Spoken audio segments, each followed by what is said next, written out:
Hey everyone. Get cozy, settle into a comfy position, and let these calming tales whisk you away to a peaceful night's sleep.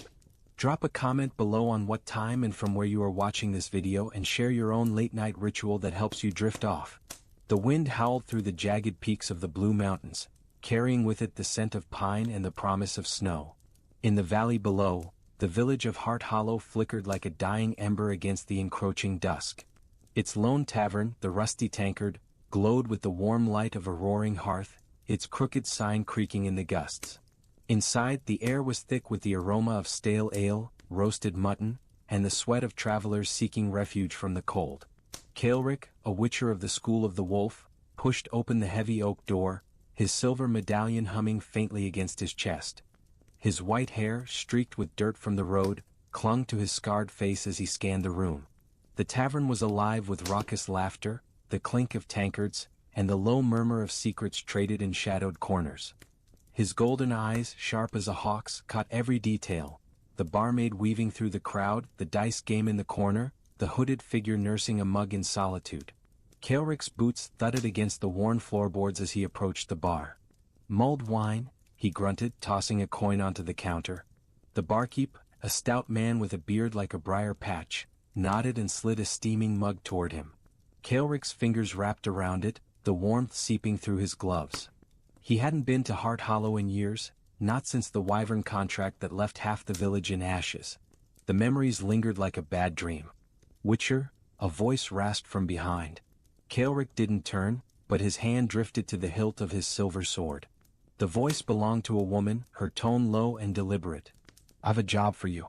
One that pays well." He took a slow sip of his wine, letting the silence stretch. "I don't take jobs from shadows," he said, finally glancing over his shoulder. The woman stepped into the light, her hood falling back to reveal a face both striking and severe.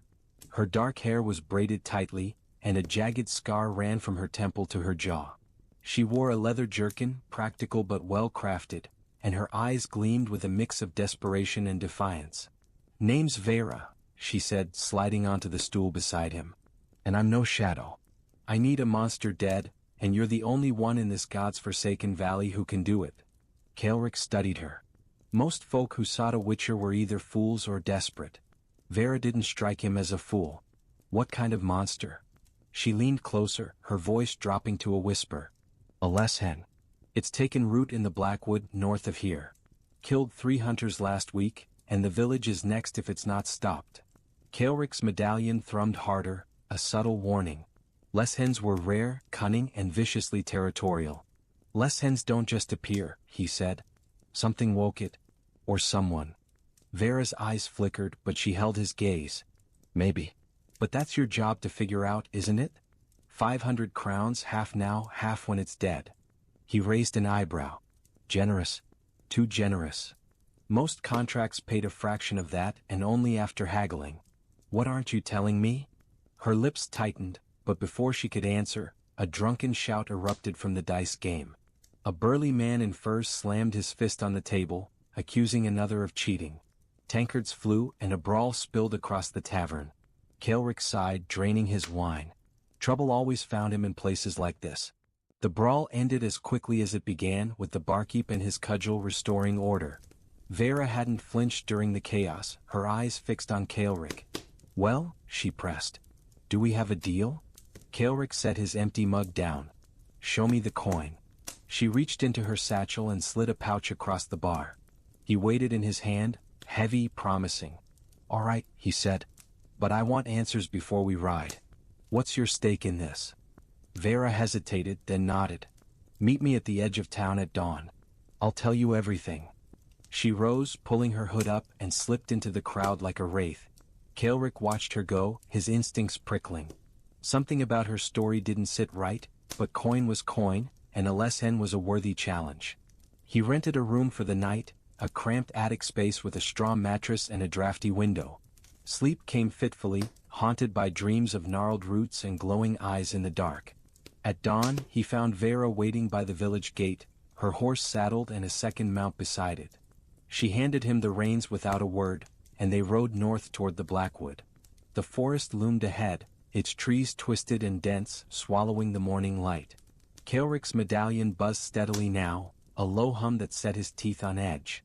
"Start talking," he said as they dismounted at the forest's edge. Vera tethered her horse, her movements deliberate. "The leshen wasn't always there," she began. "A year ago the village made a pact with a mage. He promised protection from raiders in exchange for sacrifices." Her voice faltered. "They gave him children. Said it was for the greater good." Kaelric's jaw tightened. "And the leshen?" "The mage's work. He bounded to the forest to guard his lair. But he's gone now and the leshen's free. It's angry witcher. And it's coming for Hearthollow." He studied her, searching for lies. Her scar seemed to pulse in the dim light, a map of her own battles. "Why do you care? You're not from the village." Vera's eyes darkened. "Because one of those children was my brother." The revelation hit like a blade. Kaelric nodded, his voice softening. "We'll kill it. But if there's more you're hiding, it'll cost you more than coin." They ventured into the blackwood, the air growing colder with each step. The trees whispered, their branches clawing at the sky. Kaelric's medallion was a constant vibration now, and he drew his silver sword, its runes glinting faintly. Vera carried a crossbow, her hand steady despite the fear in her eyes. A twig snapped nearby and Kaelric froze. The forest fell silent, too silent. Then from the shadows, a low growl echoed, followed by the creak of wood bending unnaturally. The leshen was close. Kaelric motioned for Vera to stay low. The forest was a labyrinth of roots and mist, every shadow a potential threat. His witcher senses sharpened, picking up the faint scent of decay and magic. The leshen was near, its presence a weight on the air. He cast Quen, a protective shield shimmering briefly around him, and gripped his sword tighter. "Stay behind me," he whispered. Vera nodded, her crossbow ready. They crept forward, following a trail of claw marks gouged into the trees. The marks were fresh, sap oozing like blood. Kaelric's medallion thrummed so fiercely it felt like it might burn through his armor. A sudden rustle broke the silence, and a flock of crows erupted from the canopy, their cries piercing the stillness. Vera flinched, but Kaelric held up a hand, his eyes locked on a clearing ahead. There in the center stood the leshen, a towering figure of twisted wood and bone, its antlered skull glowing with an eerie green light. Vines writhed around it like living serpents, and its claws dripped with something dark and viscous. Kaelric stepped into the clearing, his sword raised. "Stay back," he told Vera. "This isn't your fight." "It's my brother's," she snapped, loading a bolt. Before he could argue, the leshen lunged, its claws slashing through the air. Kaelric rolled, the Quen shield absorbing the blow with a crackle of energy. He countered with a swing of his silver sword, carving a gash in the creature's wooden hide. It roared, a sound that shook the earth, and roots burst from the ground, lashing at him like whips. Vera fired her crossbow, the bolt sinking into the leshen's shoulder. It barely flinched, turning its glowing eyes on her. Kaelric cast Igni, a burst of flame that set the creature's vines ablaze. It shrieked, retreating into the shadows, but the forest itself seemed to turn against them. Trees groaned, their branches snapping like bones. "We need to find its totem," Kaelric shouted, dodging another root. "It's bound to one. Destroy it and the leshen weakens." Vera nodded, scanning the clearing. "There," she pointed to a gnarled stump pulsing with green light, half buried in the earth. Kaelric sprinted toward it, the leshen's claws grazing his back as Quen flickered out. Pain seared through him, but he pressed on, hacking at the totem with his sword. The wood was unnaturally hard, resisting each blow. Vera fired again, drawing the leshen's attention. It charged her, and she dove behind a tree, barely escaping its claws. Kaelric struck the totem again, and it cracked, releasing a pulse of dark energy that knocked him back. The leshen screamed, its form unraveling as the totem splintered. With a final swing, Kaelric shattered the stump. The leshen collapsed, its body dissolving into ash and vines. The forest grew still, the oppressive weight lifting. Vera staggered to her feet, her face pale but resolute. "It's done," Kaelric said, sheathing his sword. But as he turned to her, he caught a glint of something in her eyes, guilt or perhaps something deeper. They made camp in the clearing, the forest now eerily quiet. Kaelric built a small fire, its light casting long shadows. Vera sat across from him, her crossbow resting on her knees. The silence between them was heavy, broken only by the crackle of flames. You knew more than you let on, Kaelric said, his voice low. The mage, the sacrifices, what else are you hiding? Vera stared into the fire, her scar stark against her skin. The mage wasn't just some wanderer, she said finally. He was my father. Kaelric's hand paused on his sword. Your father? She nodded, her voice barely above a whisper. He was obsessed with power, with controlling the forest. He thought the leshen would protect us, make us untouchable. But when the village turned on him, he fled, leaving me and my brother behind. They took my brother as punishment. Kaelric's eyes narrowed. And you think he's still alive? I know he is, she said, pulling a pendant from her neck. It was a small, rune-etched stone, pulsing faintly. This was his. It's how I tracked him to Hearthollow. He's hiding somewhere in these mountains, and I need to find him. Kaelric leaned back, processing her words. A mage powerful enough to bind a leshen wasn't someone to trifle with. You hired me to kill the leshen so you could get to him. Vera met his gaze, unflinching. Yes, but I also wanted it dead. For my brother. For the others. He wanted to be angry, but he understood her kind of pain. Witchers weren't strangers to betrayal or loss. If we go after him, it's my way, he said. No more secrets. She nodded, and they doused the fire, setting out at first light. The pendant led them deeper into the mountains, through narrow passes and crumbling ruins. Kaelric's medallion hummed faintly, a sign of lingering magic. Vera was quiet, her resolve hardening with each step. They reached a cave hidden behind a waterfall, its entrance carved with runes that glowed faintly. Inside, the air was thick with the scent of herbs and ozone. Kaelric drew his sword, motioning for Vera to stay close. The cave opened into a chamber lit by flickering braziers, and at its center stood a man in tattered robes, his eyes glowing with unnatural light. Vera, the mage said, his voice like dry leaves. You've come to kill me. The mage's name was Arinder, and his presence filled the chamber with a palpable weight. His robes hung loosely on his gaunt frame, and his hands crackled with arcane energy. Vera stepped forward, her crossbow trained on him, but her hands trembled. You left us, she spat. You let them take Tauren. Irinder's eyes softened, but only for a moment. I had no choice, he said. The village demanded blood. I gave them the leshen to protect them, but they betrayed me. You betrayed us.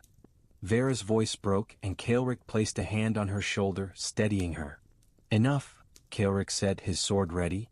You bound a leshen, sacrificed children. What's your game now? Irinder laughed, a hollow sound. Power Witcher. The kind that reshapes the world. The leshen was just the beginning. These mountains hide a relic, an orb of primal magic. With it, I can rebuild what was lost. Kaelric's medallion was nearly vibrating off his chest. And you'll kill anyone who stands in your way. The mage raised his hands and the chamber shook. Runes on the walls flared and shadowy figures materialized, wraiths bound to his will. Kaelric shoved Vera behind him, casting art to scatter the wraiths. They reformed, their claws slashing through the air. He swung his silver sword, cutting through one, but more appeared. Vera, the pendant. Kaelric shouted. She fumbled with it, pressing the rune. A pulse of light erupted, staggering the wraiths.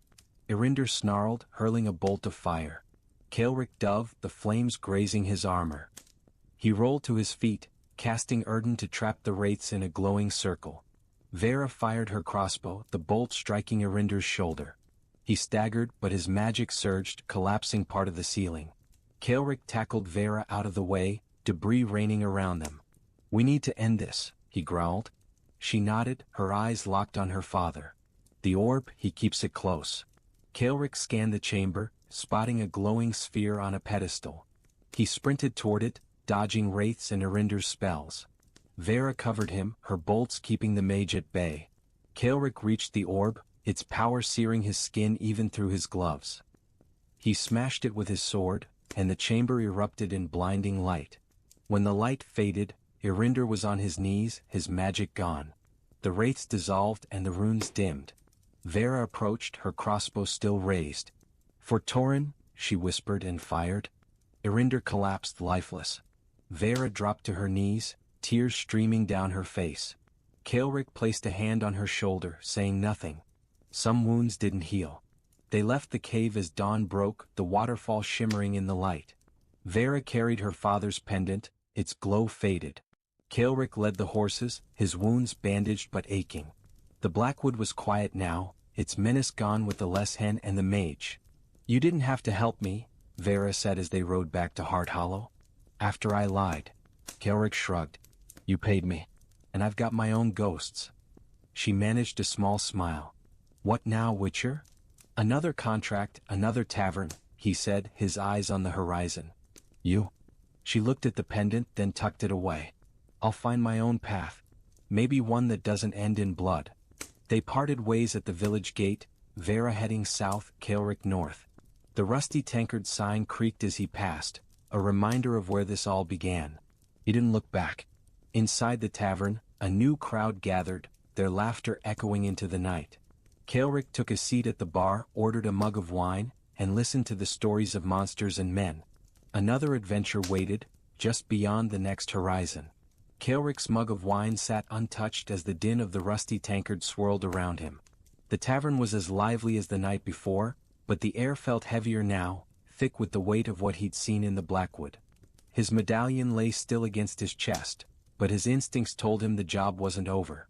Vera's story had unraveled one thread of Hearthollow's secrets, but others lingered, knotted in the shadows. A bard strummed a lute in the corner, singing of a witcher who slew a dragon with a single blow. Kaelric snorted softly. Tales like that were always half-truths, polished to shine for drunken crowds. He scanned the room, his golden eyes catching a flicker of movement near the back. A man in a tattered cloak slipped out the side door, his gait too deliberate for a casual exit. Kaelric's hand drifted to his sword. Trouble again. He drained his wine in one gulp, left a coin on the bar and followed. The night air was sharp, the village streets cloaked in mist. The man moved quickly, his boots silent on the cobblestones, heading toward the old mill at the edge of town. Kaelric kept his distance, his witcher senses picking up the faint tang of alchemy, a potion or perhaps something darker. The mill's wheel creaked in the wind, its blades cutting through the fog. Kaelric crouched behind a stack of barrels, watching as the man pushed open the mill's door and disappeared inside. A faint glow pulsed from within, accompanied by a low hum that set Kaelric's medallion buzzing again. He cursed under his breath.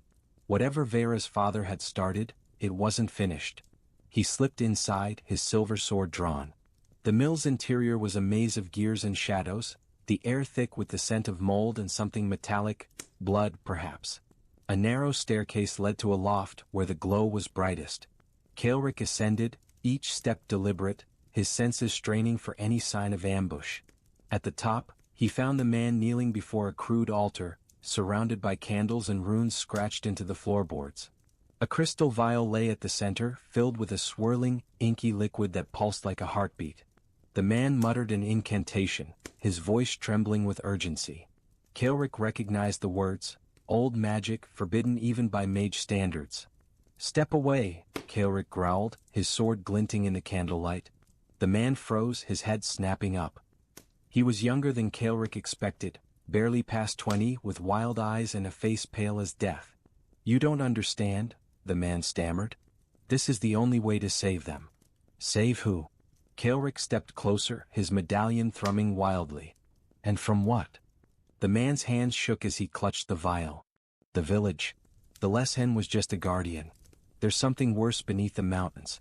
Irinder woke it and now it's stirring." Kaelric's blood ran cold. He'd heard tales of ancient things buried in the Blue Mountains, creatures older than the Conjunction, bound by spells long forgotten. What did he wake? The man swallowed hard. A devourer. It feeds on fear, on pain. The sacrifices, they were to keep it dormant. But Irinder's death broke the binding. Kaelric's grip tightened on his sword.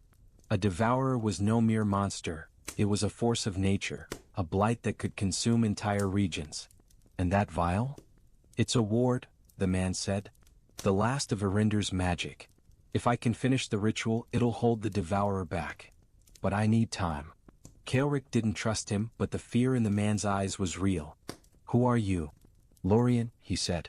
"Irinder's apprentice. I was there when he bound the leshen. I saw what he did to those children." His voice cracked. "I didn't stop him. But I can stop this." Kaelric weighed his options. Lorien could be lying, but the vial's energy matched the pulse of Irinder's orb. If a devourer was waking, Hearthollow was already doomed. "Finish it," Kaelric said. "But if you're playing me, you'll wish the devourer got you first." Lorien nodded, resuming his chant. The runes flared, and the vial's liquid began to glow brighter. Kaelric stood guard, his senses alert. The air grew heavy, the shadows in the mill seeming to writhe. Then a low rumble shook the ground, and the candles flickered out. The mill groaned as the rumble grew louder, dust cascading from the rafters. Kaelric steadied himself, casting Igni to relight the candles. Lorien's chant faltered, his eyes wide with panic. "It's too late," he whispered. "It's here." Kaelric grabbed him by the collar. "Keep chanting. Whatever's coming, I'll handle it." He shoved Lorien back toward the altar and turned to face the darkness below. His medallion was a constant vibration now, screaming danger. He descended the stairs, his sword ready, each step echoing in the sudden silence. At the base of the mill, the floorboards had split open, revealing a jagged fissure that pulsed with a sickly red light. The air was thick with the stench of decay, and a low guttural growl emanated from the depths. Kaelric cast Quen, the shield shimmering around him, and peered into the fissure. Something moved below, a mass of writhing shadows, eyes like burning coals. The devourer wasn't fully awake, not yet. But it was close. Kaelric tossed a dimeritium bomb into the fissure, the explosion scattering the shadows. The growl turned into a scream, and tendrils of darkness lashed out, grazing his shield. He slashed with his silver sword, the blade cutting through the tendrils like smoke. They reformed instantly, stronger, faster. "Lorien!" Kaelric shouted. "Hurry!" Above, Lorien's chant grew frantic, the vial now blazing like a star. The runes on the floor pulsed in rhythm, and the air crackled with energy. Kaelric fought to hold the line, casting art to push the tendrils back. The devourer's presence was overwhelming, a psychic weight that clawed at his mind, whispering doubts and fears. He gritted his teeth, focusing on the rhythm of his blade. A figure appeared at the top of the stairs, Vera. Her crossbow was slung across her back, and her face was etched with determination. "I knew you'd find trouble," she said, drawing a dagger. "What's down there?" "Something worse than your father," Kaelric grunted, slicing through another tendril. "Help Lorien. He's got a ritual to finish." Vera's eyes widened at the sight of Lorien, but she didn't hesitate. She sprinted to the altar, grabbing a candle to relight the others. "You knew my father?" she demanded. Lorien nodded, his voice strained. "I'm sorry. I didn't know about your brother until it was too late." Vera's jaw clenched, but she focused on the ritual, repeating the incantation with him. The vial's light intensified, and the fissure began to tremble. Kaelric fought on, his shield flickering under the devourer's assault. A tendril grazed his arm, leaving a burning wound that seeped black ichor. He cursed, casting Igni to drive it back. The ritual reached a crescendo, and the vial shattered, releasing a wave of white light. The fissure shook violently, then began to close, the red glow fading. The devourer's screams echoed one last time before the shadows retreated, sealed beneath the earth. Kaelric staggered, his vision swimming from the wound. Vera caught him before he fell, her face pale. "You're hurt." "I've had worse," he muttered, but the pain was unlike anything he'd felt. The devourer's touch lingered, a poison in his veins. Lorien slumped against the altar, his face ashen. "It's done," he said. "The ward will hold for now. But it won't last long." Kaelric pushed himself upright, ignoring the pain. "How long?" "A year, maybe less," Lorien said. "It's not a permanent fix." Vera's eyes flashed. "Then we find a permanent one. Together." Kaelric met her gaze, seeing the same fire he'd noticed in the tavern. "Together," he agreed.